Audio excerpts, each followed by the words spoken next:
हरिचिया भक्ता नाही भय चिंता, दुःख निवारिता नारायण, न लगे वाहणे संसार उद्वेग, जडो नेदी पांग देवराव.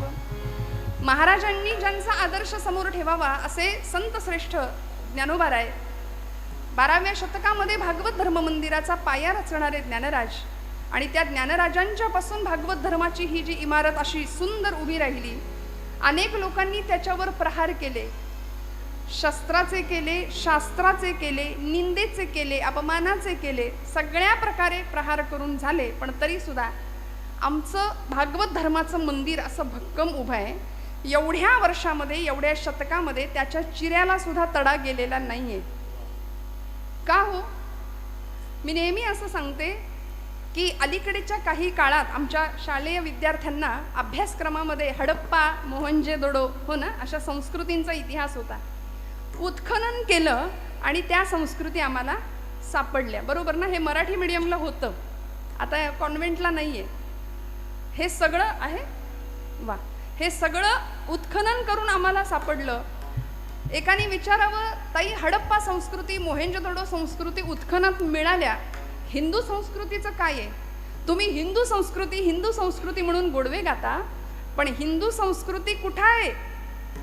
मी म्हटलं, हिंदू संस्कृती अशी आहे की ती उत्खनन करून शोधावी लागत नाही, ती तुमच्या माझ्या रक्तात रोमात हाडा मासात भिनलेली आहे. या भूमीचं ज्ञानोबा तुकोबा हे रसायन होऊन बसलंय.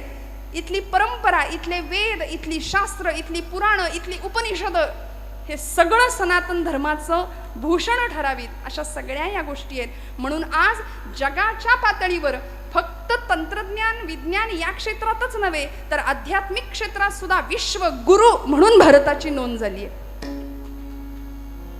म्हणून मला असं वाटतं की आजचा अभंगाची चाल सुद्धा देश मिश्रित रागात झाली की काय. वा वा, याला म्हणायचं योगायोग. हरिचिया भक्ता नाही भय चिंता.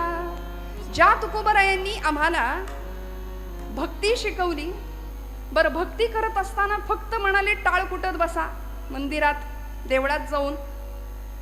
ज्या काळामध्ये देवळातला देव सुरक्षित राहील की नाही असा विलक्षण काळ होता तुकोबरायांच्या काळात. एकीकडे शककर्ता राजा घडत होता, महाराष्ट्राची राजमाता त्याला घडवत होती. तुकोबरायांनी वारकरी धर्माची पताका आपल्या खांद्यावर घ्यावी, संप्रदायाची पताका वारी करावी, जगाला भक्तीचं मोल सांगावं, भक्तीचं महत्त्व पटवून सांगावं, पण भक्ती बरोबर शक्तीचं सुद्धा महत्त्व समजावून सांगावं. आणि त्याच समाजाला हातामध्ये टाळ जरी दिला तरी त्याच समाजाला तुकोबराय म्हणतात, विंचू देव्हाऱ्याशी आला, देवपूजा नावडे त्याला, तेथे पैजाराचे काम, अधमाशी तो अधम. त्यामुळे भक्ती या कन्सेप्टमध्ये, भक्ती या संकल्पनेमध्ये काय काय नेमकं अनस्यूत आहे, काय समाविष्ट आहे? भक्ती करायची म्हणजे नेमकं काय? गळ्यात तुळशीची माळ, कपाळाला टिळा, पंढरपूरची वारी, ग्रंथांचं उत्तम वाचन, पारायण, हरिपाठ, उत्तम पाठ, देवळात बसून सतत टाळ कुटणे, एवढीच भक्ती आहे का? या पलीकडचा व्यापक अर्थ भक्तीचा आम्हाला संतांनी शिकवला, अर्थात तो करून दाखवला.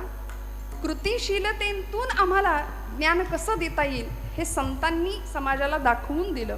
म्हणून तर परोपकाराय सताम विभूतया, जगाच्या कल्याण संतांच्या विभूती, देह कष्टविती, त्यांचं येणं याकरता होतं ना. रसातळाला निघालेल्या समाजाला सन्मार्गावर आणणं हे ध्येय होतं, हे जीवनाचं. वास्तविक येण्याचा काही उद्देश नव्हता. माऊली हरिपाठात म्हणते, मागील या जन्मा मुक्त झालो. आम्ही मुक्त झालोय, आम्हाला इथे येण्याची वास्तविक गरज नव्हती, पण तरी आम्ही आलो. तुकोबराय आले, आम्ही वैकुंठीचे वासी, आम्ही इथले नाही, पण आम्ही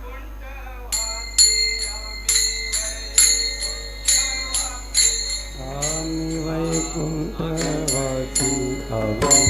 वैकुंठवासी, आलो याचे कारणाचे, आलो याच कारणात, बोलिले जय ऋषी, बोलिले जय ऋषी, साच भावे वर्ताया, साच भावे वर्ताया. झाडू संतांचे मार्ग, झाडू संतांचे मार्ग, झाडू संतांचे मार्ग, झाडू संतांचे मार्ग.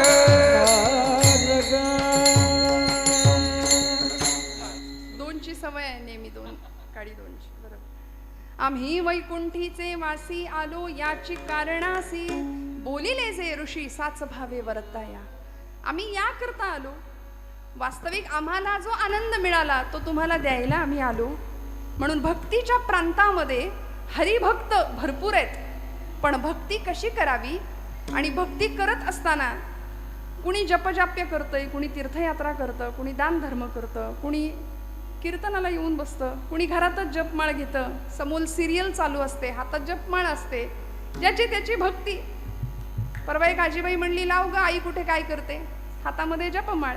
ती संजना आली की रामकृष्ण हरी रामकृष्ण हरी रामकृष्ण हरी, अरुंधती आली की रामकृष्ण हरी रामकृष्ण हरी राम. असा जप चालतो. अशी भक्ती ज्याच्या त्याच्या सोयीनुसार आहे. माझं कुणाला का आई म्हणणं नाही.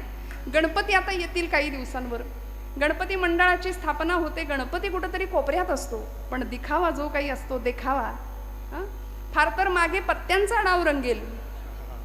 भक्ती जो तो ज्याच्या त्याच्या पद्धतीने करतो. पण प्रश्न असा आहे की भक्तीमध्ये नेमकं काय असलं पाहिजे, किंवा ती भक्ती करत असताना आपल्याला आवडते ती भक्ती करायची आहे की भगवंताच्या आवडीकरता भक्ती करायची आहे. एखाद्या मंडळाला जर गणपतीनं दृष्टांतच दिला असेल की बाबा रे, मला आपलं ते अथर्वशीर्ष नको, गणपती स्तोत्र नको, देवाची धर्माची गाणी नको, मला आपलं ते सारखं बाई वाड्यावर या ऐकवा, असा जर एखाद्या मंडळाला जर दृष्टांत दिलाच असेल तर काय सांगावं, आपण कुठे काय बोलणार. मला माझ्या मिरवणुकीला डीजे शिवाय माझी मिरवणूक करायची नाही असं जर बाप्पांनी सांगितलं असेल, पण मला सांगा, हा सगळा थिल्लरपणा भक्तीमध्ये आला. परिणामी भक्तीची व्यापक व्याख्या आम्ही विसरलो. संतांनी आम्हाला हरिभक्त होता यावं इथपर्यंत तयार केलं. भक्तीची परिसीमा काय असावी हे समजावून सांगितलं. आणि या सगळ्यामध्ये जो हरिभक्त या पदवीला पोहोचतो त्या भक्ताला काय काय प्राप्त होतं. बरं, हरिभक्त कुणाला म्हणायचं? जो विभक्त नाही तो भक्त म्हणाले. आज आम्ही सगळे विभक्त झालो आहोत, सगळे विभक्त. 92 कुळी, 96 कुळी, 98 कुळी, याच्यातच आम्ही इतके विभागलो की एक कधी दिसणार. म्हणून आमचा हिंदू धर्म बघा, सगळ्या धर्मांमध्ये आमचा हिंदू धर्म श्रेष्ठ आहे, सनातन वैदिक धर्म आहे. हे जरी असलं तरी संत्र्यासारखा दिसायला वरून दिसतोय, पण फोडल्यानंतर आतून प्रत्येक फोडी वेगळ्या आहेत. इतर पंथांचं बघा, टरबुजासारखा आहे हिरवागार, वरून आम्हाला विभाग दिसत आहेत, पण आतमध्ये फोडल्यानंतर सगळे एकसंध आहेत. त्यामुळे भक्तीची व्याख्या फक्त देवभक्ती इथपर्यंत सीमित न राहता ती देशभक्ती, धर्मभक्ती, राष्ट्रभक्ती इकडे जावी.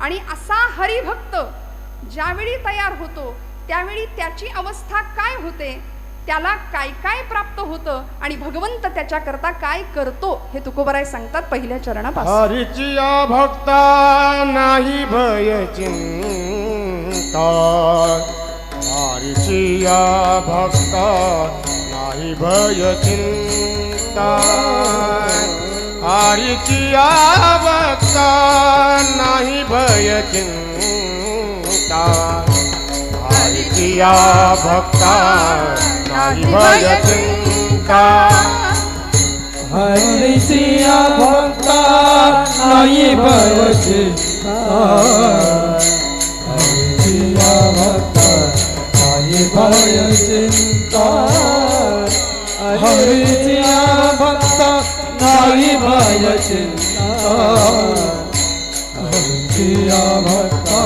नाही भय चिंता, हरीची या भक्ता नाही भव चिंता, हरीची या भक्ता नाही भय चिंता, हरीची या भक्ता नाही भय चिंता, आरतीया भक्त नाही भय चिंता हरिचिया भक्ता नाही भय चिंता हरिचिया भक्ता नाही भय चिंता हरिचिया भक्ता नाही भय चिंता हरिचिया भक्ता नाही भय चिंता दुःख निवारिता नारायणा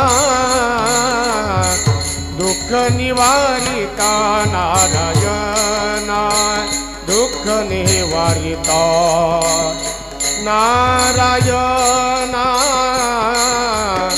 दुःख निवारिता नारायणा दुःख निवारिता नारायणा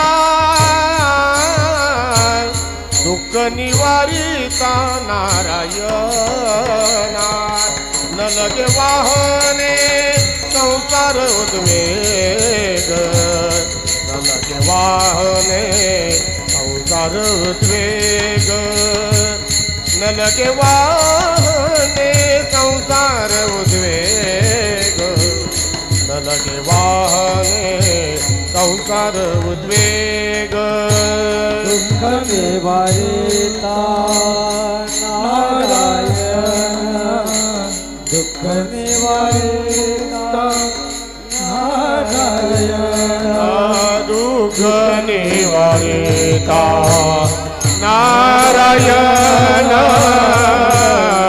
दुःख निवारिता नारायण दुःख निवारिता नारायण दुःख निवारिता नारायण निवारणे संसार उद्वेग निवारणे संसार उद्वेग संसार उद्वेग संसार उद्वेग हरिचिया भक्ता नाही भय चिंता दुःख निवारिता नारायण दुःख निवारिता नारायण दुःख निवारिता नारायण हरिचिया भक्ता नाही भय चिंता दुःख निवारिता नारायण दुःख निवारिता नारायण दुःख निवारिता नारायण नारायण नारायण हरिचिया भक्ता नाही भय चिंता.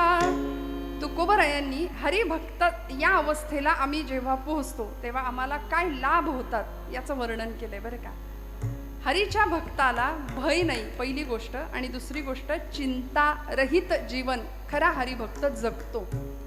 तुम्ही आम्ही चिंतेत असतो कायम, तुम्ही आम्ही कायम भयग्रस्त असतो. आणि बघा तुम्ही कथा कीर्तनाला जाणारा माणूसच फार अगदी घाबरून जगत असतं, होय की नाही.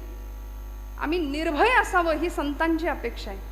कीर्तनाला रोज येणारा माणूस कायम लो कॉन्फिडन्स आहे, अजिबात आत्मविश्वास नाही, जीवनाकडे सकारात्मकतेकडे बघण्याची दृष्टी नाहीये, जीवनाचा संघर्ष पचवण्याची तयारी नाहीये.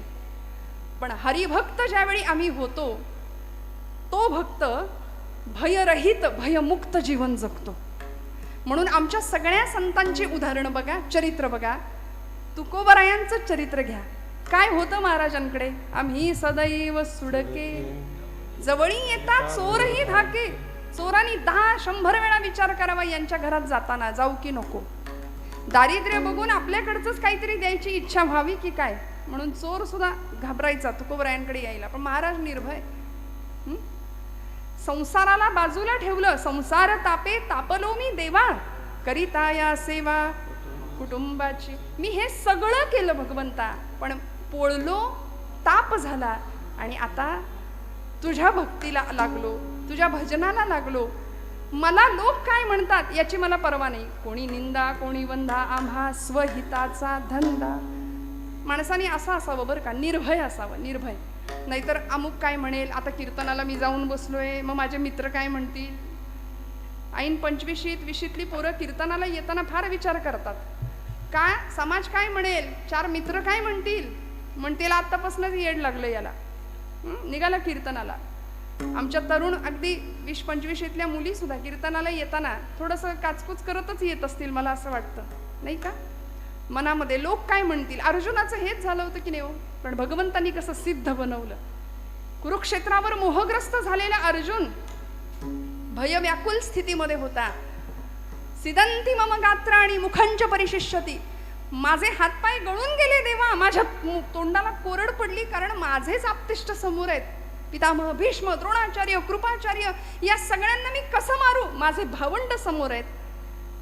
हातातलं धनुष्य गळून पडावं. भगवान गोपाल कृष्ण म्हणाले, अर्जुना उठ, उचलते तुझं धनुष्य आणि सिद्ध कर क्षत्रियत्व तुझं. स्वतःला क्षत्रिय म्हणवतोस ना. हतो वा प्राप्स्यसि स्वर्गम जित्वा वा भोक्षसे महिम. रणांगणावर धारातीर्थी पतन पावलास तर स्वर्गात जाशील आणि जिंकलास तर राज्य तुझं आहे, लक्षात ठेव. आणि मग 18 अध्यायी गीता श्रवण करावी अर्जुनाने भगवंतांच्या मुखातनं. आणि अर्जुनाला सांगावं, अर्जुना निसंग असलेला मी, माझा संग तू केलास म्हणून या पदाला पोहोचलास. म्हणून तो भगवंतू जो निसंगाचा सांगा तू, तो म्हणे पार्था दत्तचित्तू होई आता. हे सगळं ऐकवलं, ऐकून घ्यावं लागलं अर्जुनाला, सगळं ऐकावं लागलं. आणि मग जे काही स्थित्यंतर झालं, मग जे काही परिवर्तन झालं, अर्जुनाला निमित्त केलं. आणि भगवंतांनी भारतवर्षातल्या सगळ्या अधर्माचा नाश त्या युद्धामध्ये केला. का हो, भक्तांनी निर्भय असलं पाहिजे. भक्ताचं ध्येय काय असलं पाहिजे, ते ध्येय निश्चित असलं पाहिजे. दुर्दैवानी आज तुमचं आमचं भक्ती राहू द्या बाजूला, व्यवहारात सुद्धा धड एक निर्णय नाहीये आमचा. कायम संभ्रांत, कायम गोंधळलेल्या अवस्थेमध्ये आहे की नाही. कायम भयग्रस्त आहोत. असं केलं तर असं होईल, मग तसं केलं तर काय होईल. निर्णय क्षमता नाही, पालकांकडे नाही. त्यामुळं पालक आपल्या मुलांमध्ये ती निर्णय क्षमता देऊ शकत नाहीयेत. मग आमचं बाळ 10वी पास होतं कसं बसं. 10वी झाल्यानंतर 10वीला 98% पोराला जरी पडले तरी पालक विचारतात 2% कुठं गेले, विचारतात की नाही. सध्या कशाच्या मागे आम्ही लागलो. खऱ्या अर्थी निर्भय, बलवान आणि पोलादी स्नायूंचे संन्यासी मला हवेत, अशा स्वामी विवेकानंदांनी अपेक्षा केली होती. रामकृष्ण परमहंस म्हणायचे, मला निर्भय संन्यासी हवेत, तर भारतवर्षामध्ये मी काहीतरी बदल करू शकतो. आम्ही सतत भयग्रस्त आहोत, भीतीच्या वातावरणात आहोत. आजूबाजूला वातावरणही तसंच आहे. पण भक्त या पदाला आम्ही जेव्हा पोचतो, ती भक्ती ज्यावेळी फलद्रूप होते, त्यावेळी आमच्याकडे पहिला गुण येतो निर्भयता. का? कारण भगवंतावर जो आम्ही विश्वास ठेवतो तो कसा असतो, निष्काम निश्चळ विठ्ठली विश्वास पाहो नये वास आणि कंच. आता बाकी काही हरकत नाही, काहीही वाटेल ते झालं तरी आम्हाला त्याचा काही फरक पडत नाही. न मिळो खावया न वाढो संतान, न मिळो खावया न वाढो संतान, परिहा नारायण कृपा करो, नारायण कृपा करो, नारायण कृपा करो. तुटो हे शरीर फुटो हे मस्तक, नामाचा गजर सोडू नये. नामदेव महाराज म्हणले, देह जावो अथवा राहो, पांडुरंगी दृढ भाव. काय भक्तीची परिसीमा असेल. आमचा इतका भक्तीतला सगळा गोंधळ आहे की आम्ही उपास जरी केला तरी दिवसभर इतकं तोंड वाकडं असतं आमचं. भक्ती करताना सुद्धा आम्ही किती संशयाने भक्ती करतो बघा. आम्ही कसे निर्भय होणार, आम्ही कसे चिंतामुक्त होणार. देव आहे की नाही हेच आमच्या डोक्यातनं अजून गेलेलं नाहीये. पक्क ठाम खरंच आहे का देव, नाही तर एवढे उपास तापास करतोय ते वाया जायचं. कोरोनामध्ये लोकांनी घातलेल्या माळा काढल्या की नाही, का? शंका नव्हती. डॉक्टर म्हणले चांगलं चुंगलं खा, काढली माळ. का? खात्री नाही. संशयात्मा विनश्यती असं भगवान गोपालकृष्ण गीतेमध्ये म्हणतात. मग आपण भक्त आहोत ना, मग आपण विभागलेले, विभक्त असता कामा नये. पक्का ठाम विश्वास पाहिजे. हरिभक्त या पदाला पोहोचायचं असेल. आमची भक्ती संशयाने ग्रासलेली आहे. एकाने मला विचारलं, आता श्रावण आलंय, रोज बेलाची पानं भगवंताला व्हावी म्हणतो, सुरुवात केली खरी, पण शंकर पावला नाही तर हे पुढचंच. अजून सुरुवात पण नाही. आरंभ शूर हा असं म्हणतात आपल्याकडे त्याला. सुरुवात करायची. सुरुवात करतानाच आम्ही नकार इतका जीवनामध्ये भरवलाय. पावला नाही तर काय करायचं म्हटलं, जर तर राहू दे. नाही म्हणले मग देव बदलू का, हे आणि त्याच्यावर. आमची उपासना भगवंताला बदलण्याकरता नाही मंडळी, स्वतःला बदलण्याकरता आहे. अंतर्बाह्य तुमच्या माझ्या जीवनामध्ये परिवर्तन व्हावं याकरता भक्ती आहे. म्हणून म्हणतात दुर्दैव जावं याकरता भक्ती नाही करायची, दुर्दैवाचे घाले सहन करण्याची शक्ती मिळावी याकरता भक्ती आहे. विठ्ठल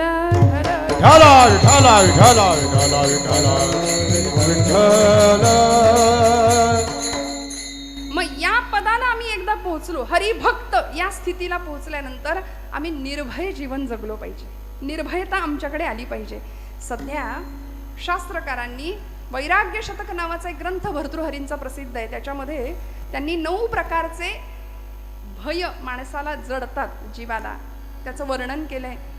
भोगे रोग भयम, कुलेच्युती भयम, वित्ते नृपालाद भयम, माने दैन्य भयम, गुणे खल भयम, रूपे जरायाद भयम, शास्त्रे वादी भयम, बले रिपु भयम, काये कृतांताद भयम, सर्वे वस्तु भयान्वितं भुवि नृणाम वैराग्यमेवा भयम. काय सांगितलं? भोगे रोग भयम. 9 प्रकारची भय आहेत. माणूस कायम भयामध्ये घाबरलेला आहे. भोगी माणसाला, ज्याला सतत भोग हवे असतात, सुखाचे, यशाचे, अनेक प्रकारचे भोग मनुष्य इथे आल्यानंतर भोगतो. भोगी माणसाला रोगाची भीती आहे. शास्त्रकार म्हणाले भोगे रोग भयम, कुले च्युती भयम. कुलवान शीलवान जो माणूस असतो ना, कुळाचा ज्याला अहंकार असतो, तो च्युत होण्याची भीती असते, त्याला पदच्युत होण्याची भीती असते. आपण जरा काही वेडवाकडं वागलो तर लोक काय म्हणतील, लोक काय म्हणतील याचाच विचारात तो कायम असतो. भोगे रोग भयम, कुलेच्युती भयम, वित्ते नृपालाद भयम. वित्त म्हणजे पैसा. म्हणाले कशाची भीती असते हो? ज्याच्याकडे भरपूर पैसा आहे त्याला राजाची भीती. हे पूर्वीच्या काळचं, पण आता सोपं सांगू का, इन्कम टॅक्सवाल्यांची फार भीती असते. वित्ते नृपालाद भयम, माने दैन्य भयम. मानी माणसाला दीनतेची भीती आहे. जो स्वतःचा मान सन्मान जपण्यामध्येच गुंतलेला असतो ना, तो लोक काय म्हणतील. 100पैकी 99 माणसं त्याला चांगलं म्हणतात, पण एक माणूस वाईट म्हणत असेल तर त्याचं सगळं लक्ष त्या माणसाकडे असतं की हा माणूस मला वाईट म्हणतोय. आणि खरं सांगू का, जग चांगलं म्हणतं, शेजारी कधीच चांगले म्हणत नाहीत. म्हणतात का? म्हणून निंदकाचे घर असावे आपल्याकडे म्हण आहे की नाही. पण आपल्या सगळ्यांना चांगले शेजारी भेटले असतील अशी आशा करते बरं का. त्यामुळे जगाने कितीही कुणी काही म्हटलं तरी मानी माणूस दीनतेचं भय बाळगून असतो. माने दैन्य भयम, गुणे खल भयम. गुणवान माणसाला शत्रूची भीती असते. रूपे जरा याद भयम. रूपवान माणूस असतो की नाही त्याला म्हातारपणाचं भय असतं. हे माझं म्हणणं नाही, वैराग्य शतकातला श्लोक आहे भर्तृहरींचा, शास्त्रकार सांगतायत. रूपवान माणसाला जरा म्हणजे म्हातारपणाचं भय आहे.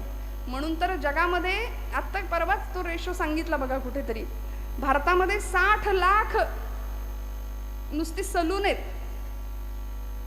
म्हणजे सौंदर्य प्रसाधनासाठी जे काही उत्पन्न भारतामध्ये जातंय किंवा लोक त्या गोष्टीकडे जितकं लक्ष देत आहेत. रूपे जराया भयम. रूपवान माणसाला म्हातारपणाचं भय आहे. पण हे अंतिम आहे की नाही सत्य. 25व्या वर्षी जी देहाची अवस्था आहे ती 75व्या वर्षी असेल का? मान्य करावं माणसानी. आम्ही कीर्तनामध्ये बऱ्याचदा नारदीय कीर्तन, आता तुम्हाला माहिती आहे मी मागच्या वेळी नारदीय कीर्तन इथं केलं होतं. मग ते उत्सव असा असतो की सलग कीर्तन एकाच ठिकाणी असतात.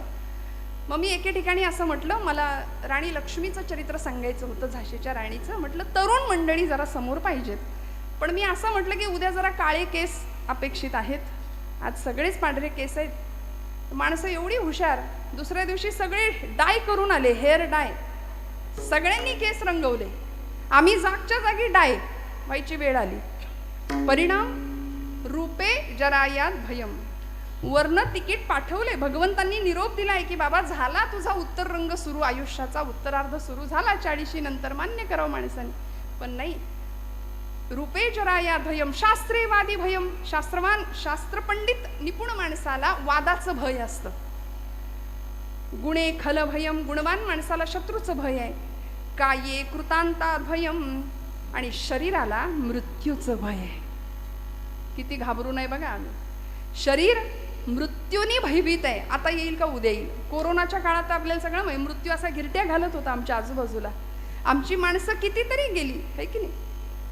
शरीराला मृत्यूचं भय आहे. काये कृतांतात भयम.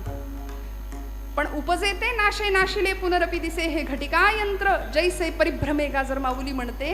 तर आम्ही हे मान्य करावं आणि निर्भय राहावं. म्हणून तर तुकोबारायांना मरणाचा सोहळा करता आला. तुम्हाला मला करता येत नाही. तुम्ही आम्ही आपण म्हणू मरणाचा कुठे सोहळा असतो का. पण महाराज म्हणतात आपुले मरण पाहिले म्या डोळा, धन्य तो सोहळा अनुपम्य. सोहळा केला, मरणा हाती सुटली काया, असं तुकोबराय म्हणतात. का हो, कारण निर्भय झाले, निर्भय अवस्था प्राप्त झाली. तुम्हाला मला ती अवस्था प्राप्त व्हावी म्हणून हरिभक्ताची लक्षणं आणि भक्ताचे लाभ तुकोबराय सांगतायत. बघा तुम्ही कुठल्याही गोष्टीच्या बाबतीत आम्ही एखादी गोष्ट करायला गेलो तर आपण पहिला प्रश्न विचारतो, मग मी हे केलं तर त्याने मला काय मिळेल. हे मी केलं तर मग काय होईल, मला काय मिळेल, प्राप्ती काय, लाभ. सध्या मनुष्य सगळ्यातनं लाभ बघतो, बरोबर ना. सगळ्या गोष्टीतून आपल्याला काय मिळेल, फायदा काय मिळेल. तुकोबरायांना आमच्या सगळ्यांची ही मनोवृत्ती माहिती आहे. म्हणून म्हणले भक्ती करा, हरिभक्त व्हा, तुम्हाला काय काय मिळेल. मोठीच्या मोठी यादी सांगितली या अभंगामध्ये. पहिली गोष्ट निर्भयता तर आहेच आहे. आणि अशी निर्भयता होती म्हणून अनेक हरिभक्त भक्तीच्या प्रांतामध्ये यशस्वी झाले. नवे पांडुरंगाला, आपल्या उपास्य देवतेला आपलंसं केलं. आमची राधाराणी असेल, मीराबाई असतील, कान्होपत्रा असतील, जनाबाई असतील. जनाबाईंना तर सुळावर चढवण्याची शिक्षा सुनावली गेली ना, पण निर्भय होत्या. पांडुरंगाला जाब विचारायच्या, अरे विठ्या विठ्या मूळ मायेच्या कारट्या. पुढचं फार वाईट बोलले, तिथे नाही बोलू शकत. जनाबाई का हो, हक्क होता परमेश्वरावरती. आणि जो खरी भक्ती करतो त्याचा प्रेमळ हक्क भगवंतावर असतो. तुम्ही आम्ही हक्क नाही दाखवू शकत, कारण आम्ही लबाड भक्त सगळे. आमची भक्ती म्हणजे फक्त दाखवण्यापुरती. खरं सांगू, ब्रह्मचैतन्य गोंदवलेकर महाराज म्हणतात की आपली भक्ती अशी असली पाहिजे की आपल्या घरच्यांना सुद्धा कळलं नाही पाहिजे आपला परमार्थ. इतका लपून परमार्थ पाहिजे. आपल्या शेजारच्याला सुद्धा कळलं नाही पाहिजे. आम्ही मात्र सगळीकडे दाखवत आमचा परमार्थ करतो. जनाबाईंचा परमार्थ असा होता, दळिता कांडिता तुझं गाईना अनंता. जात्यावर दळायला बसावं आणि पांडुरंगाला बोलवावं. दिशा उजळल्या गेला कोंबडा अरहून,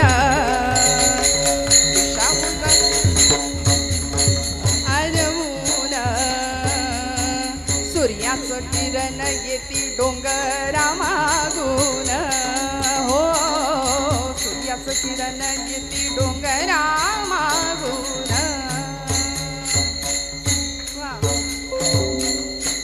जनाई बैसली जात्यावरी दळायाला, पांडुरंग सखा येई तिच्या गमदतीला. घरच्या पिठाची घालू भाकर पती देवा, ही गोडी अमृताची पांडुरंगा वाटे हेवा. भगवंतांनी धावत यावं, जनाबाईंनी सांगावं, पांडुरंगा सख्या ये रे, हाक मारावी. आणि भगवंतांनी धावत यावं. जने जने आलो ग, जनी मांडते दळाणा, नाम ओठी घोळते, भारी जड हे जाते तुझी या विना. पांडुरंगा, संसाराचा ताप झालाय, संसाराचा उद्वेग झालाय. संसार म्हणजे ज्या संसारामध्ये आम्ही सुखाची अपेक्षा करतो तो संसार दुःखमुळे. एवढ्यावरच थांबू नका, संसारच दुःख आहे. विठ्ठल विठ्ठल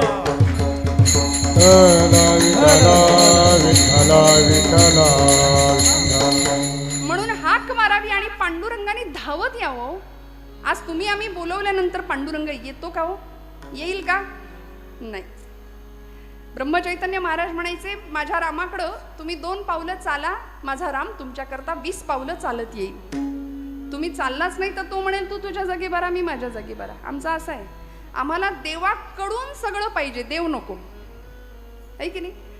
यादी लिस्ट तयार आहे आमची, हे पाहिजे, ते पाहिजे, ते पाहिजे. भक्ती करतो, सकाम भक्ती करतो. देवा अमुक अमुक अमुक अमुक एवढं सगळं मिळू दे तर आम्ही, म्हणजे आमच्याकडे नवसाची पद्धत आहे की नाही, कौल लावतो आम्ही, नवस करतो. ही सकाम भक्ती झाली. पण संतांनी निष्काम भक्ती करावी. जनाबाईंची निर्भयता काय होती? जनाबाईंनी भगवंताला बोलवावं आणि भगवंतांनी धावत यावं. कारण जनाबाई म्हणायची, अरे अरे विट्या मूळ मायेच्या कारट्या.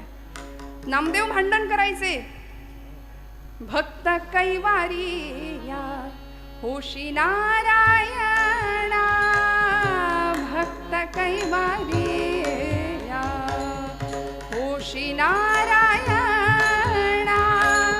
बोलता वचना काय लाज, काय लाज. पंढरी निवास सखा पांडुरंग, पंढरी निवास सखा पांडुरंग.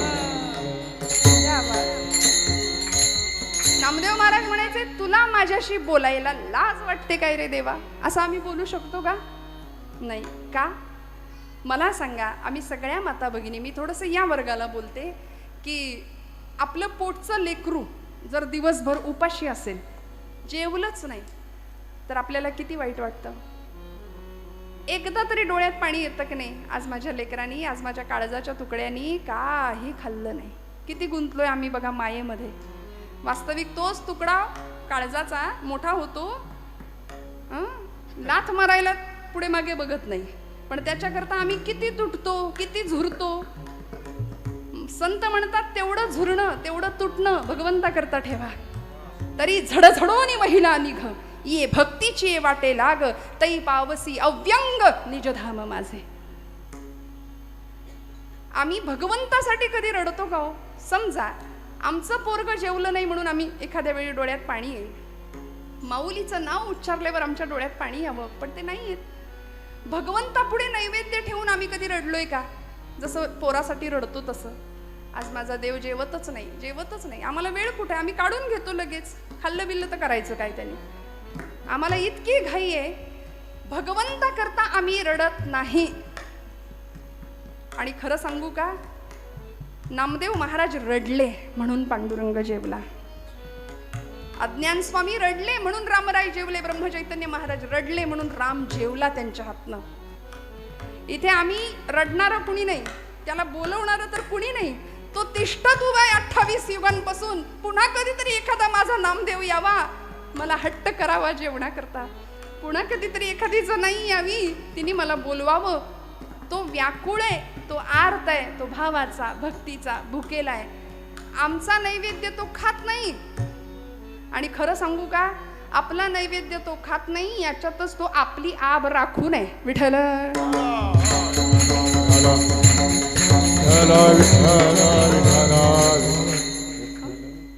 आहे की नाही? भगवंत आपला नैवेद्य खात नाही हे बरं आहे एका अर्थी. त्यांनी जर खायला सुरुवात केली तर अनंत हस्ते कमलावराने, देता किती घेशील दो कराने, नेईल जेव्हा ते तू क्या कराने, किती रक्षसी मग दो कराने. इतकं दिलंय त्यांनी, आणि ते सगळं जर काढून घ्यायला लागला तर मग काही आपलं खरं नाही.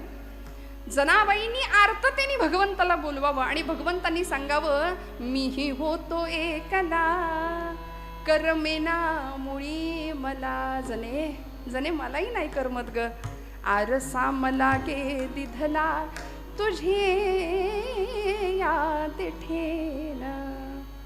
पांडुरंगा सख्या आलास करे, हात तुझा लागला रे, जात झालं हलक हलक, दारी आलं अमृत पिक तुझी याद ठेला. पांडुरंगाने सांगावं, जने काय सांगू, मीही होतो एकला करमेना मुळी मला.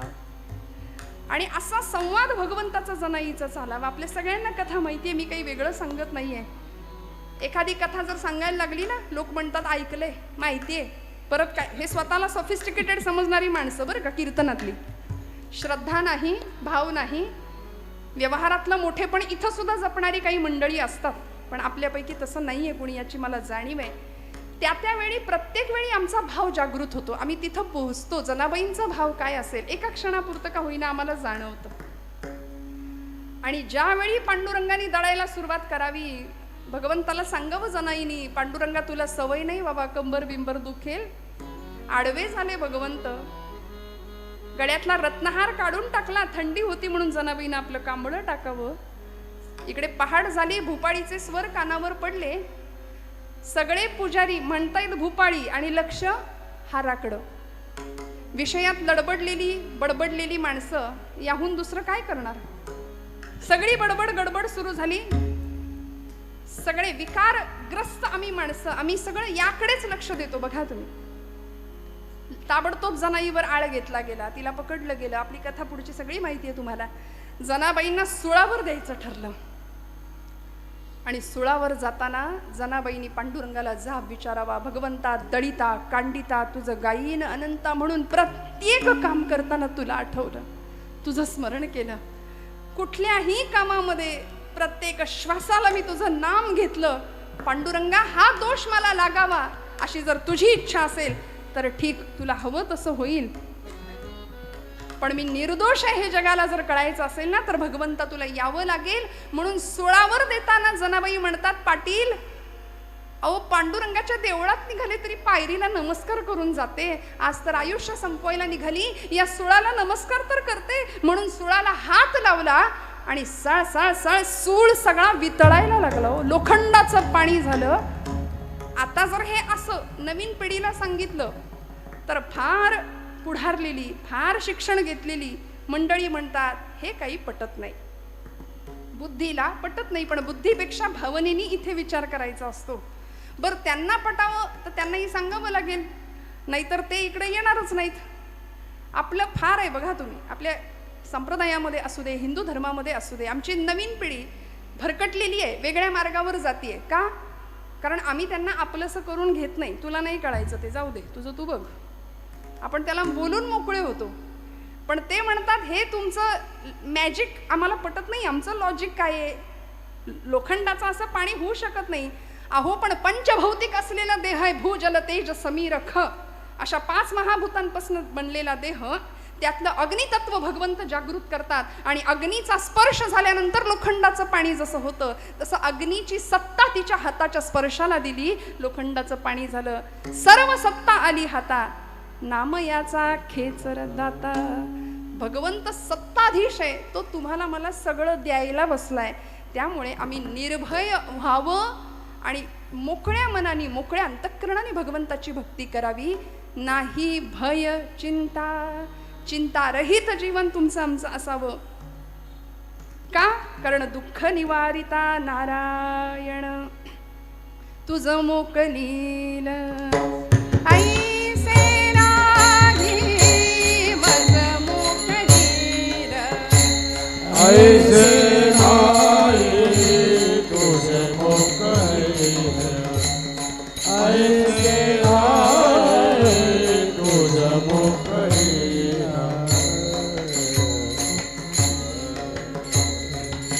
सकल जीवांचा करीतो सांभाळ, मज मोकलील ऐसे नाही, मज मोकलील ऐसे नाही. सकल जीवांचा करीतो सांभाळ, तुझं मोकलील, तुझं मोकलील ऐसे नाही, ऐसे नाही. चिंतारहित असावं, सकल जीवांचा करीतो सांभाळ, तुझं मोकलील ऐसे नाही. का बरं आपल्याला सोडेल? कारण तो कसा आहे, दुःख निवारिता नारायण तुकोबराय म्हणतात. आणि मग हे सगळं कळायचं असेल तर आम्ही काय केलं पाहिजे? अभंगाचं दुसरं चरण.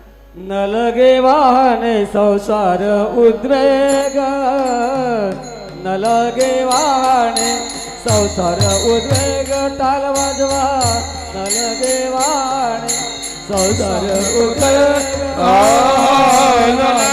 वाहने संसार उद्वेग, न लगे वाहने संसार उद्वेग, जडोन दीपांग देवराव.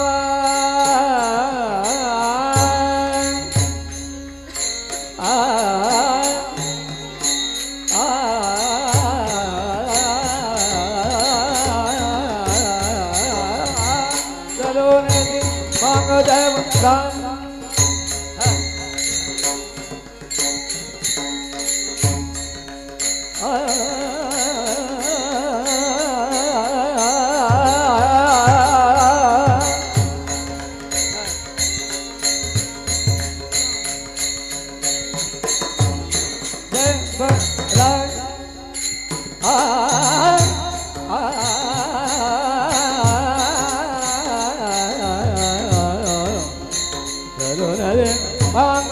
देवराव. देवराज देवराय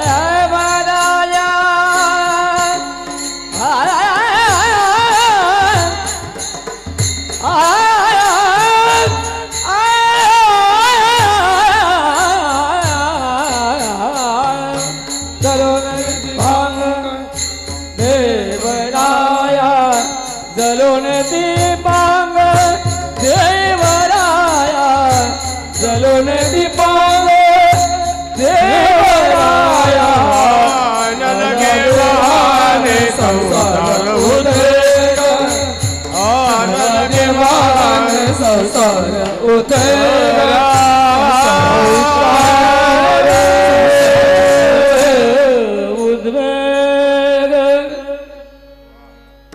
न लगे वाहणे संसार उद्वेग, जडोने दीपांग देवराव. तुकोबरायांनी सांगितलंय, भगवंतावर एकदा विश्वास ठेवला की नाही की संसारातला उद्वेग करायची गरज नाही. न लगे वाहणे संसार उद्वेग, जडोने दीपांग देवराव. भगवंत उसणं शिल्लक ठेवत नाही. कर्ज ऋण भगवंत सगळं फेडतो, व्याजासहित फेडतो. काय दिलं हो सुदाम्यानी? मुठभर पोहे दिले. ऋण तरी मुठभर पोहे, त्याच्या व्याजात हे मनगरी दी. व्याज म्हणून सुवर्ण नगरी दिली. मग म्हणाले मुद्दलाचं काय झालं? मुद्दलात मुक्ती देणे ही कोण्या साहुकारीची रीत. मुद्दल म्हणून मुक्ती देऊन टाकली सुदाम्याला. भगवंत सगळं फेडतो. दरबारामध्ये दुःशासनाने केसांना धरलं होतं, फरफटत आणलं होतं. दयेची याचना करत होती आमची द्रौपदी माता. कितीतरी अर्जव करत होती, विनवण्या करत होती, भीक मागत होती रक्षणाची.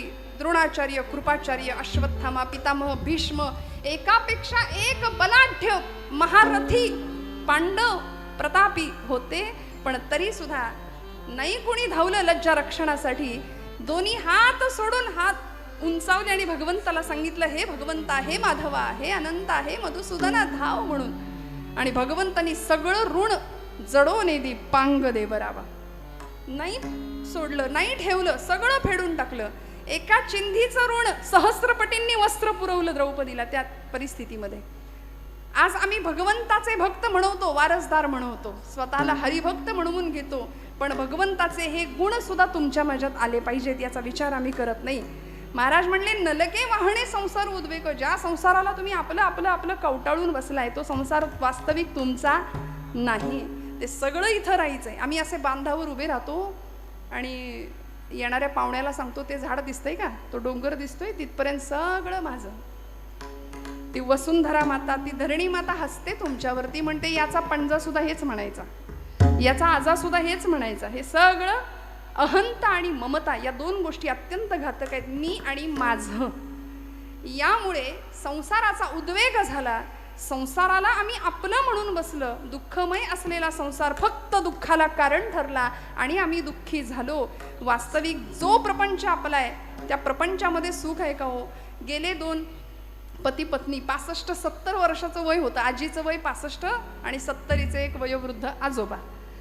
कुठे गेले? कोर्टात गेले. वकिलाला म्हणाले घटस्फोट पाहिजे. वकील म्हणले आता थोड्यासाठी कशाला, झालं ना तुमचं आयुष्य, संपत आले, एवढे दिवस एकत्र राहिला आणि म्हातारा बाबा आता तुम्ही घटस्फोट का मागताय? नाही म्हणाले, ही म्हातारी काही सुखाने जगू देत नाही. म्हणजे संसार इतका केला तरी सुद्धा प्रपंचामध्ये सुख नाही. नाही म्हणे तरी सुद्धा मला सांगा घटस्फोट का मागताय? आता किती दिवस राहिले, छान मजेत घालवा, छान एकत्र गुण्या गोविंदांनी संसार करा, उरलेला जो काही आहे तो. नाही म्हणाले, पहिल्या दिवसापासून हिने मला त्रास दिलाय. म्हणाले वकील म्हणले काय त्रास दिलाय? अहो मिळेल हातात वस्तू, जे भांड मिळेल, लाटणं असू दे, उलटणं काय असेल ते फेकून मारते म्हणले मला. मग म्हणले इतके वर्ष सहन केलं तुम्ही, सहन नाही केलं, आता नेम लागायला लागलाय म्हणले. विठ्ठल विठ्ठल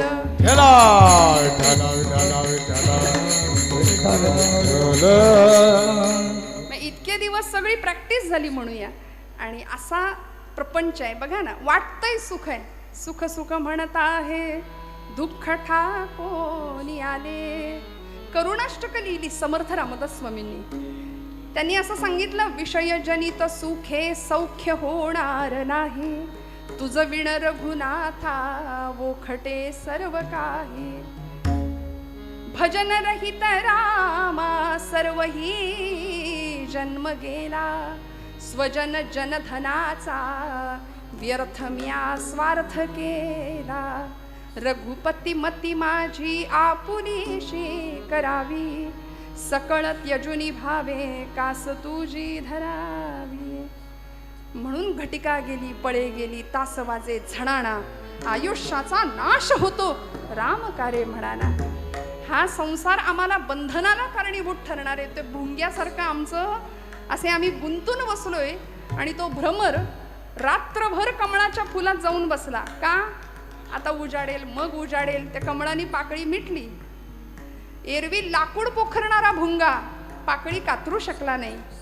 मनात आलं असतं तर पटकन बाहेर पडता आलं असतं, पण तिथे बंधनात, संसार प्रेम बंधनात अडकला. आमचं असंच होतं. म्हणून महाराज म्हणले, नलगे वाहणे संसार उद्वेग, जडोने दीपांग देवराव. बर परमार्थासाठी आवश्यक असलेल्या 2 गोष्टी. अभंगाचं 3रं चरण. असो द्यावा धीर सदा समाधान, असो द्यावा धीर सदा समाधान, असो द्यावा धीर सदा समाधान, असो द्यावा धीर सदा समाधान. असो द्यावा धीर सदा समाधान, द्यावा धीर सदा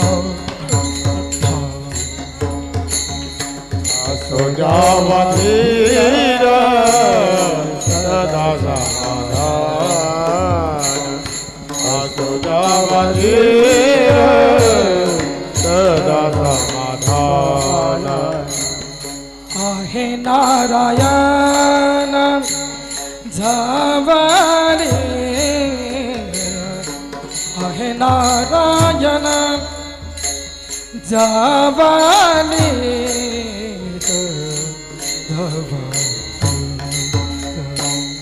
नगे वाहने संसार उद्वेग, नगे वाहने संसार उद्वेग. आहे नारायण जवानीत, आहे नारायण जवानीत,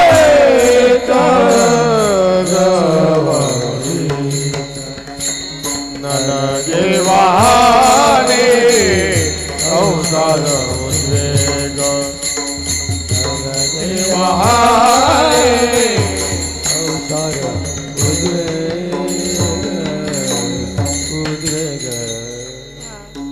असो द्यावा धीर सदा समाधान. महाराज आश्वासक शब्द वापरतात. आहे नारायण जवळीच. हं? तुलसीदासजी म्हणतात, चीटिक के पाव में घुघरू बजे वो भी नाद श्री रघुनाथ सुने. एवढं त्याचं आमच्याकडे लक्ष आहे, पण आम्ही बेभानपणे आयुष्य जगतोय. आम्हाला भ्रांत आहे कशाची, सुख कसं मिळेल, संपत्ती कशी कमवता येईल. सध्या सगळ्या जगाची भूक एक आहे, सत्ता, संपत्ती, पैसा, श्रीमंती. मेलेल्याच्या टाळूवरचं लोणी सुद्धा ओरबाडून घेण्याची वृत्ती समाजामध्ये आपण आज पाहतोय. पण असो द्यावा धीर सदा समाधान. महाराजांनी 2 शब्द महत्वाचे वापरले परमार्थासाठी आवश्यक, धीर. आणि ते परमार्थातच नाही, तो व्यवहारात सुद्धा महत्वाचा आहे बरं, धीर. आज तुम्ही आम्ही सगळे अधीर आहोत. जीवनामध्ये शांतता नाही, समाधान नाही, स्वास्थ्य नाही, सगळं आहे पण समाधान नाही. 50 लाखाचा मोबाईल, टीव्ही सगळं आहे घरामध्ये. पोरांकडे गाड्या मस्त, अगदी त्या शिवजयंतीला पुंगळ्या काढून फिरवतात. जगाचं काही बेफिकीर, जगाचं भानच नाही हो आम्हाला. व्यसन आणि फॅशन याच्या आहारी गेलेली आमची तरुणाई. मला कधी कधी वाटतं त्यांच्या त्या पॅन्ट बघितल्या तर असं वाटतं माणसांपेक्षा उंदरं जास्त आहेत की काय घरात यांच्या. सगळं शिकवायची वेळ आली की नाही, केशभूषेपासून वेशभूषेपर्यंत. का हो, कुठे चाललो आम्ही? एक काळ असा होता, म्हणजे एखाद्याच्या घरात आपण गेलो आणि पटकन चहा आला समोर. पूर्वीच्या काळी गुळाचा चहा प्यायची पद्धत पूर्वी. आता जुनं ते सोनं म्हणून आता आम्ही तेच करतोय, आहे की नाही. पूर्वी माणसं दूध न घातलेला चहा द्यायची, तेव्हा आपली माणसं काय म्हणायची, म्हणजे गरीबाच्या घरचा चहा, काळा चहा. आता ते श्रीमंतीचं लक्षण झालंय. ठिकठिकाणी फाटलेले ग्रीन टी, अजून ब्लॅक टी, त्याला नावं दिली आम्ही, वा वा, लेमन टी. बरं, ठिकठिकाणी फाटलेल्या जीन्स, ते श्रीमंतीचं लक्षण झालं. आमच्या इथल्या आजीनी सांगावं, साडी फाटली तर जोडून रफू करून, आहे की नाही, वापरायची. गरिबीत माणसांनी हे दिवस काढले म्हणून नव्या पिढीला हे सगळं भोगायला मिळतंय.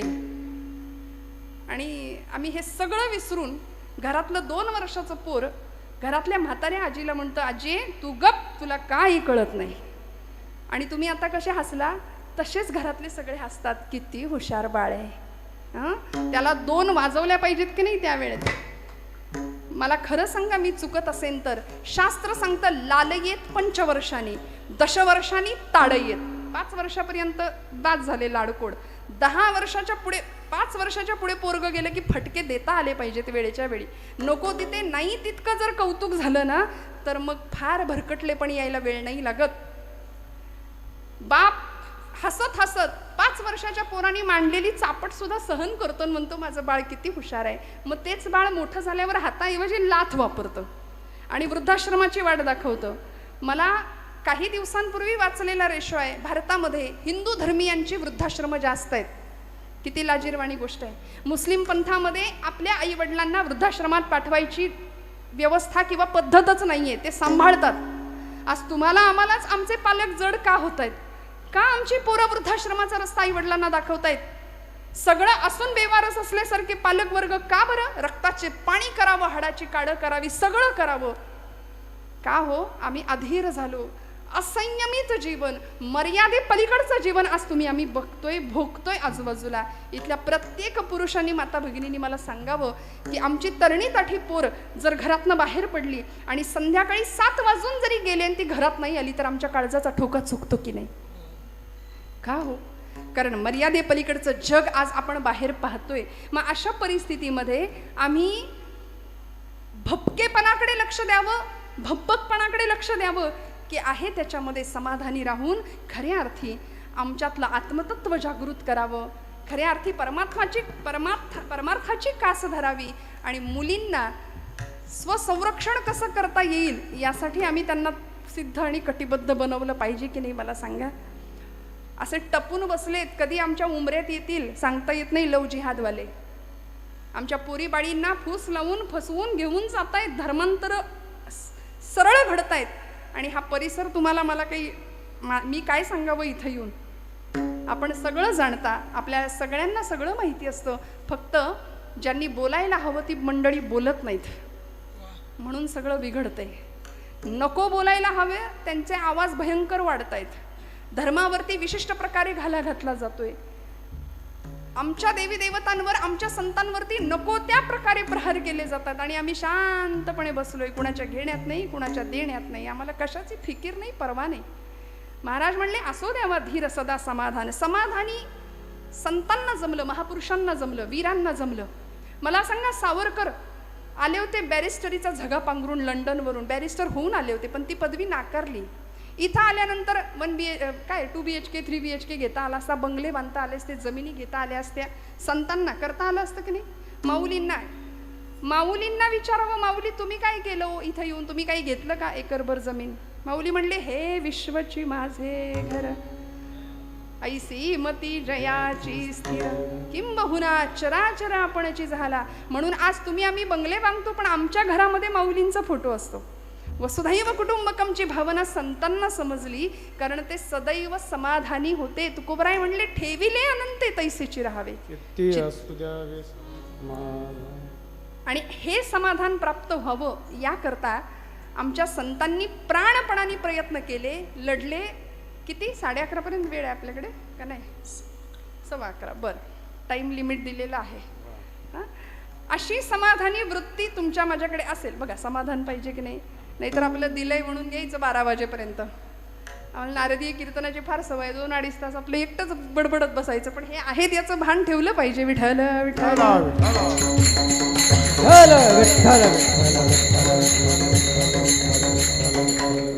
आहे नारायण जवळीचं. म्हणून बघा तुम्ही, देशभक्त असू दे, देवभक्त असू दे, या सगळ्यांनी भगवंताचं अधिष्ठान समोर ठेवलं. 16व्या वर्षी छत्रपती शिवप्रभूंनी रायरेश्वराच्या मंदिरात जाऊन रोहिडेश्वराच्या किल्ल्यावर 150 मावळ्यांच्या धारोष्ण रक्ताचा अभिषेक शंभू महादेवाला घातला होता. का? सामर्थ्य आहे चळवळीचे, जो करील दयाचे, परंतु तेथे भगवंताचे अधिष्ठान पाहिजे. स्वतःसाठी उत्तम जगता आलं असतं, पण नाही. भक्त या पदाला, मग तो मातृभक्त असू दे, देशभक्त असू दे, देवभक्त असू दे. भगतसिंग ऐन 22व्या-23व्या वर्षी ही पोरं फासावर गेली. कल्पना करा, आमच्या घरातली 22-23 वर्षाची पोरं, काय वय होतं, पण तरी सुद्धा देशमातेसाठी प्राणांचं बलिदान दिलं. आणि ज्यावेळी फाशीच्या तख्तावर उभे राहिले होते भगतसिंग, मेरा रंग दे बसंती चोला, माहे रंग दे बसंती चोला, त्यावेळी भगतसिंगांची आई त्या कारागृहाच्या बाहेरच्या बाजूला रडत होती, भिंतीला कान लावत होती, त्या भिंतीवरून हात फिरवत होती, मेरा भगत फाशी पे जा रहा है. सगळा समाज विचारत होता की आई साहेब तुम्ही का रडताय? मुलगा फासावर चालला म्हणून रडता का? नाही म्हणाल्या. नाही, मेरा भगत आज जा रहा है इसलिए मैं नहीं रो रही हूँ. मेरा भगत जा रहा है, मातृभूमि के लिए जा रहा है, ये मुझे पता है. भगत जा रहा है इसका अभिमान है. अरे भगत सारखी अजून 7 पोरं जरी माझ्या पोटी जन्माला आली असती ना, तरी ती मी मातृभूमीलाच वाहिली असती म्हणाली. याला म्हणायचं भक्त ही अवस्था, बरं का. मग राष्ट्रासाठी, देवासाठी, धर्मासाठी प्राणावर उदार होण्याची भूमिका आमच्या सगळ्या संतांनी, महापुरुषांनी, वीरांनी निभावली. आमच्याकडे तारुण्याची व्याख्या परमादरणीय जगन्नाथ महाराज फार सुंदर सांगतात बघा. तेजस्विता, तपस्विता आणि तत्परता हे 3 गुण एकत्र आले की तरुण होतो ना. पण तो तरुण धरून आणावा लागतो म्हणतात की नाही महाराज. पण या तरुणाईला कशाला म्हणायचं हो तरुण? अंगापिंडानी बळकट, मजबूत स्नायू, बलदंड शरीर यष्टी म्हणजे तरुण का? नाही. तेजस्विता, स्वामी विवेकानंद म्हणाले, तपस्विता आणि तत्परता हे 3 गुण आले की आम्ही सगळे तरुण. मग 75 वर्षाचे शेलार मामा सुद्धा तान्याला म्हणायचे, तान्या चढव यशवंती, म्या मारीन उदय भान्याला. गडाला पण सिंह गेला तेव्हा चमत्कार घडतो, जेव्हा 75 वर्षाचे शेलार मामा तिथे प्राणांची आहुती देतात, तिथे लढतात. तानाजी मालुसरे प्राणांची आहुती दिली, जीवाला जीव देणारी ही सगळी मावळे मंडळी. का हो? कारण शपथच घेतली होती 16व्या वर्षी, हे राज्य व्हावे ही तो श्रींची इच्छा. रक्ताचा अभिषेक केला होता शंभू महादेवाला. देवीचं अधिष्ठान ठेवलं होतं. देवी उमे कालिके आदिशक्ती शिवानंदिनी भक्त कल्याणिनी चंडासुर छेदिनी भद्रकालिनी शंभासुर प्राण संहारिणी दाक्षायणी शैल राजेंद्र कन्ये जगत्स्वामिनी राजराजेश्वरी कुळाची भवानी तुला प्रार्थितो हा शिवाजी रणी रे जय स्वामिनी. देवी उमे कालिके आदिशक्ती शिवानंदिनी भक्त कल्याणिनी चंडासुरच्छेदिनी भद्रकालिनी शंभासुर प्राण संहारिणी कुळाची भवानी तुला प्रार्थितो हा शिवाजी रणी दे जयस्वामिनी. आई जगदंबेची पूर्ण कृपा होती म्हणून हा राजा सिंहासनाधीश्वर छत्र चामर परिधान केलेली पण तरी सुद्धा गळ्यामध्ये देवी भक्तीची कवड्याची माळ घालत होता. हातामध्ये पोत घेऊन देवीचा भुतिया म्हणून गोंधळी बनून नाचत होता. हे गोंधळी गोंधळी अंबेचे गोंधळी गोंधळी गोंधळी गोंधळी गोंधळी आम्ही अंबेचे गोंधळी गोंधळी गोंधळी आम्ही आंबेचे गोंधळी. आमचा घालावा गोंधळन वासुदेव हरिनाम संबळ आमचा घालावा गोंधळ वाजो हरिनामे संबळ. जिथं विठूचं राऊळ तिथं संतांचा गोंधळ जिथं विठूचं राऊळ तिथं संतांचा गोंधळ.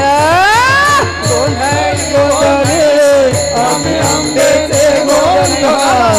गोंधळी गोंधळी आम्ही आंबेचे गोंधळी आम्ही आंबेचे गोंधळी.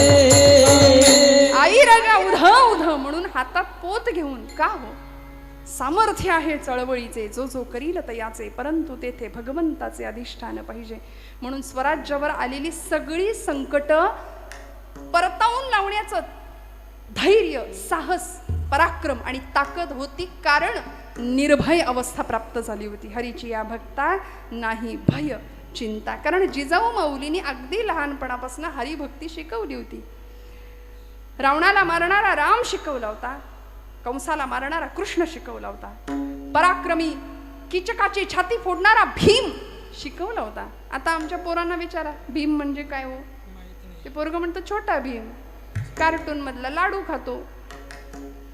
पण पांडव प्रताप पांडव गीतेमध्ये वर्णन केले धर्मो विवर्धति युधिष्ठिर कीर्तनेन पापं प्रणश्यति वृकोदर कीर्तनेन माद्री सुतौ कथयतां न भवन्ति रोगाः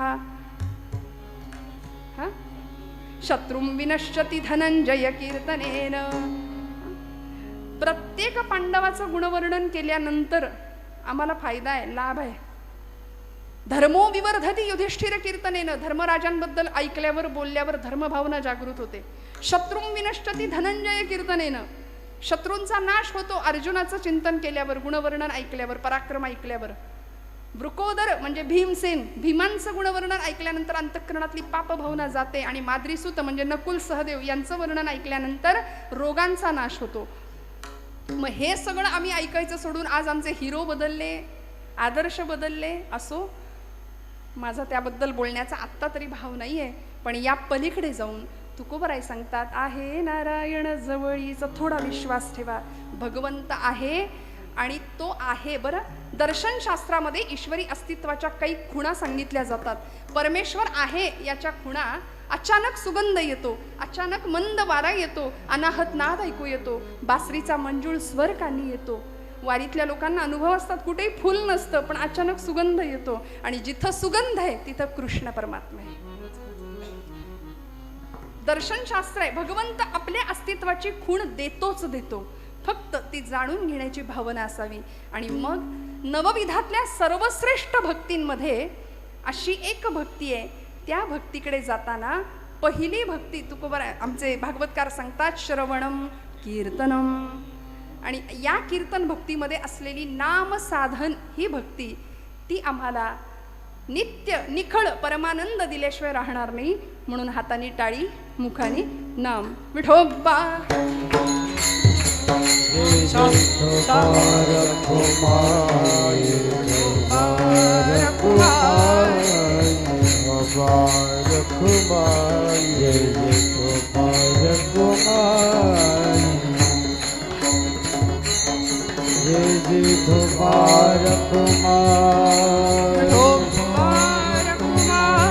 जय जय विठोबा रखुमाई जय जय विठोबा रखुमाई जय विठोबा रखुमाई जय जय विठोबा रखुमाई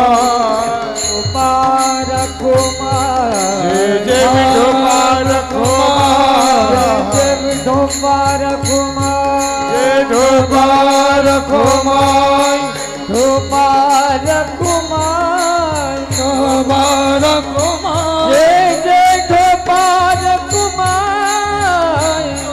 रखुमाई जय विठोबा रखुमाई विठोबा रखुमाई जय विठोबा रखुमाई जय जय विठोबा रखुमाई जय विठोबा रखुमाई जय विठोबा रखुमाई जय जय विठोबा रखुमाई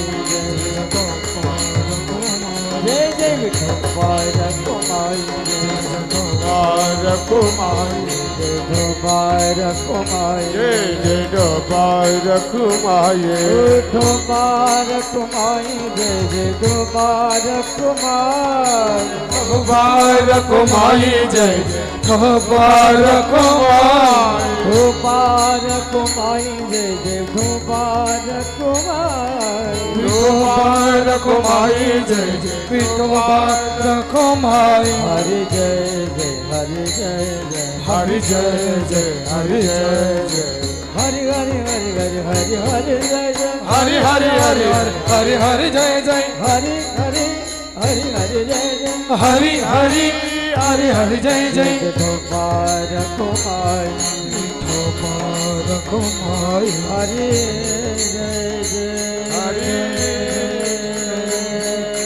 हरि जय जय हरि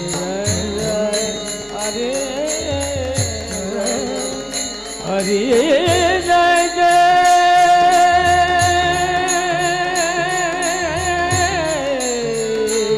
हरि जय जय जय जय जय जय रखुमा जय जय विठोबा रखुमाई जय जय विठोबा रखुमाई जय जय विठोबा रखुमाई जय विठोबा रखुमाई जय विठोबा रखुमाई जय जय विठोबा रखुमाई जय विठोबा रखुमाई जय जय विठोबा रखुमाई जय जय विठोबा रखुमाई जय जय विठोबा रखुमाई जय जय विठोबा रखुमाई जय जय विठोबा रखुमाई जय जय विठोबा रखुमाई जय जय विठोबा रखुमाई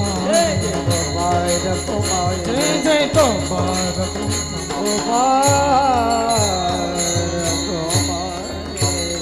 जय जय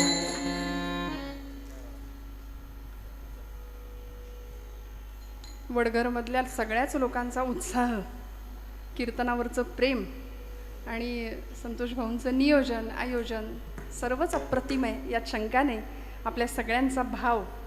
पण खरं सांगू का, वक्ता वक्तृत्व वक्तव्य आणि व्यक्तिमत्व, कीर्तनकाराच्या वक्ता वक्तृत्व वक्तव्य आणि व्यक्तिमत्व यातलं वक्तव्य फक्त घ्यावं, बाकी सगळं सोडून द्यावं. कारण कीर्तनकार येतील जातील, आणि ही गादी अनंत काळापासून आहे, अनादी कालापासून चालत आलेली ही परंपरा, आणि या उज्ज्वल परंपरेचे आम्ही पायिक आहोत. आशीर्वाद रूपाने आपल्या सगळ्यांचं प्रेम मिळतंय, यामध्ये मी स्वतःला खूप भाग्यवान समजते. तुकोबरायांच्या या अभंगावर चिंतन करत असताना अभंग गोड आहे, 4 चरणांचा आहे.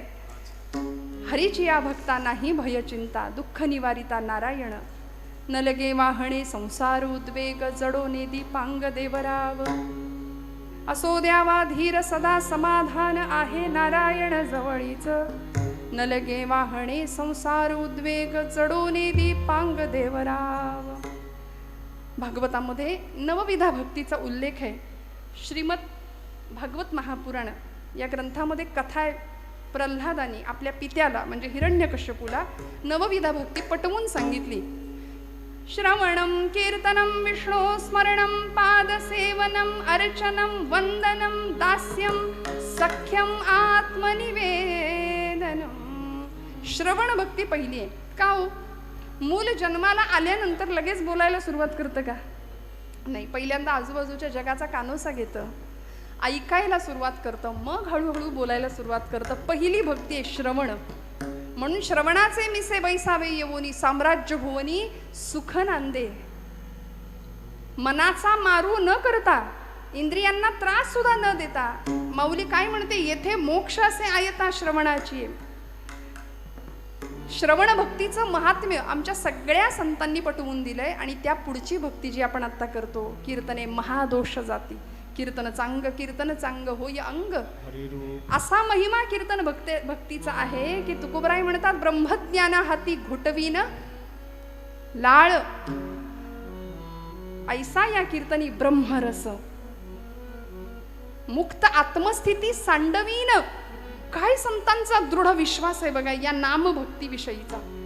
म्हणून कलियुगामध्ये तुम्हाला मला तारणारं एकमेव साधन आहे. बाकी सगळं आपण करूया, व्यवहार उत्तम करूया, प्रपंच नेटका करूया, भरपूर पैसा, जे काही प्रत्येकाला जे हवंय ते सगळं मिळवायचंय. पण हे करत असताना तुमच्या माझ्या जीवनाचा पाया जर भक्तीचा असेल तर आयुष्यात कितीही संकट आली, आणि आयुष्याचं नावच संघर्ष आहे ना.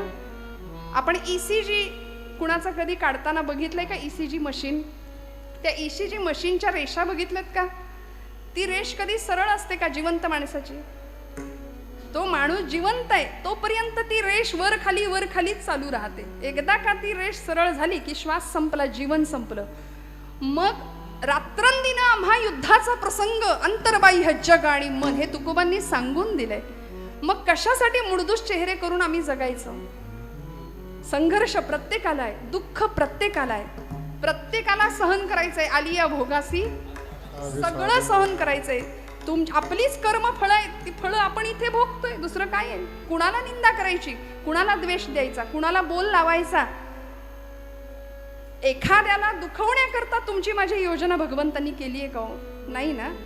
मग हे सगळं जाणीव ठेवावी आणि भगवंताशी असं विलक्षण वेगळं आगळं नातं जोडावं की ते आम्हाला श्रवण कीर्तनम, विष्णू स्मरणम, पादसेवनम, अर्चनम, वंदनम, दास्यम, सख्यम आणि आत्मनिवेदनापर्यंत घेऊन जाईल. म्हणून तुकोबरायांनी एक नातं भगवंताशी जोडलं शेवटच्या चरणात. भैरवी तुकमने माझा सखा पांडुरंग, तुकमने माझा सखा पांडुरंग, तुकमने माझा सखा पांडुरंग, तुकमने माझा सखा पांडुरंग.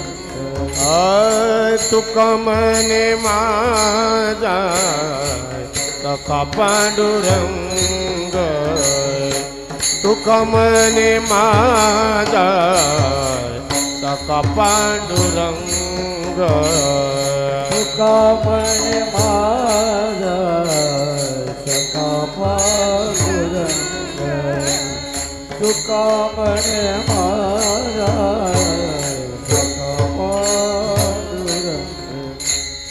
या पियेले जग, या पियेले जग, तेने के न लगे वारे, संसार उद्वेग न लगे वाहने, संसार उद्वेग.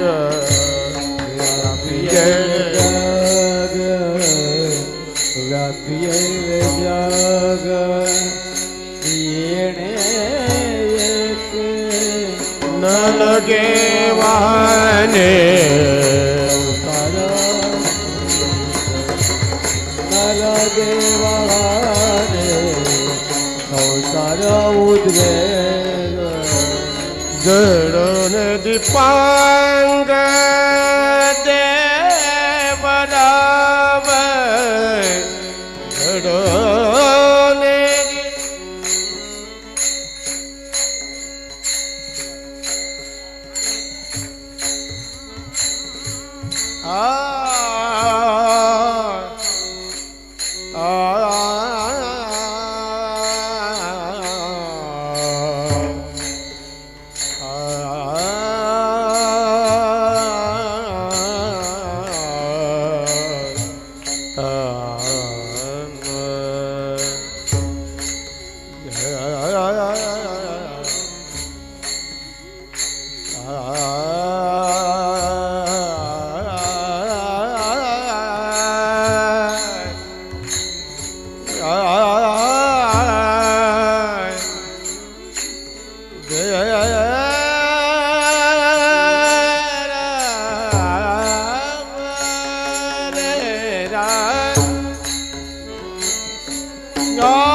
देवराव देवराव देवराव धरुण देवराव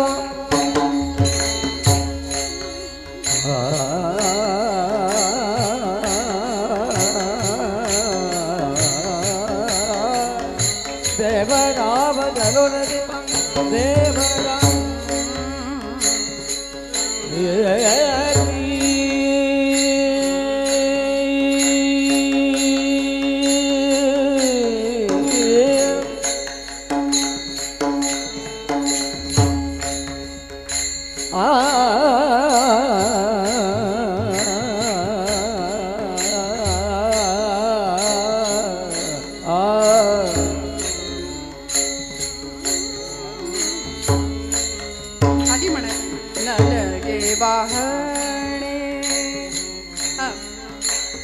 जडोले जडोले दीपांग देवराव जडोले दीपांग आनाधा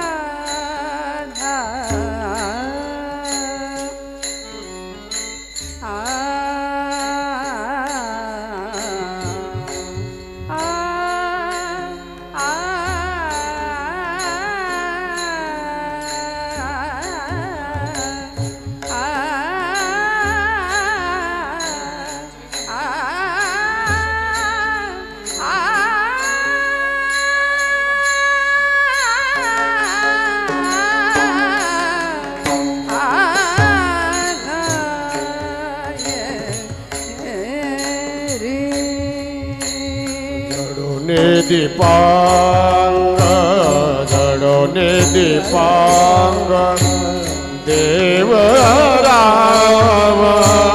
नलगे वाहने संसार उद्वेग नलगे वाहने संसार